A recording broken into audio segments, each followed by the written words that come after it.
Finding prime factors of a very large perfect square numbers can be cumbersome and too time consuming. So we need to have a new method to go and figure out the square root. And this method is called division method. And this is very much a long division method.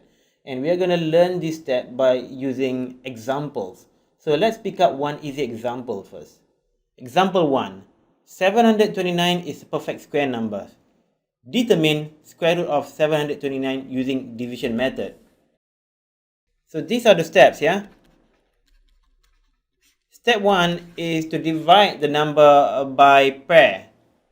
For example, this number is 729, so we divide it by pair from the right, starting from 29 and then 7. So we have a 2-digit on the right. So 29 make up one pair. But on the leftmost, we have only 1 digit. So that is going to be a lone pair. Okay, that is the first step. And the second step is to start from the leftmost digit, which is this one.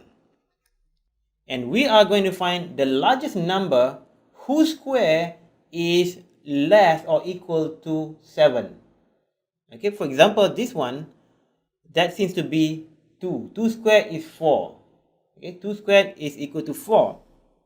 So that is the number we are going to choose. So 2 squared is less or equal to 7. And 7 is less or equal to 3 squared. Because 3 squared is going to be 9. This is 9. And this is 4. So we are going to use number 4. We're going to use 2 squared as the number that we're going to start with. So what we're going to do is to draw some vertical lines and horizontal lines here. We're going to put the pairs 7 to 9. Let's go and separate them by pairs. Let's just put some distance between the pairs in the number.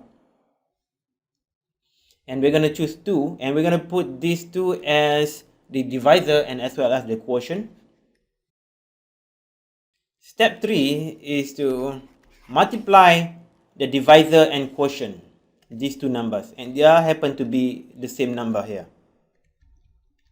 So 2 multiplied by 2 is equal to 4.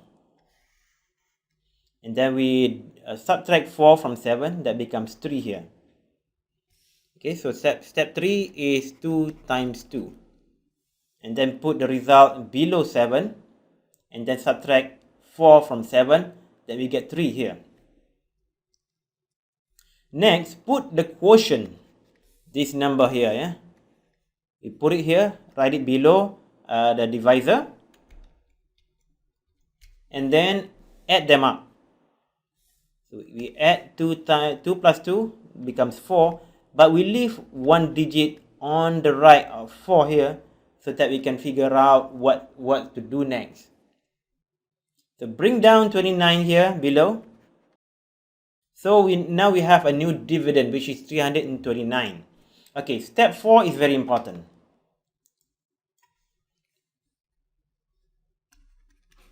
We want to find out the digits here. What is the digits here? In such a way that when 40 something, let's say we call this as letter M, and then we multiply that with that digit again, that must be less or equal to the dividend, which is 329. Okay, now we're going to need to do some try and error. So what is going to be the digit? 40 something times 40m times m. What is going to be the result?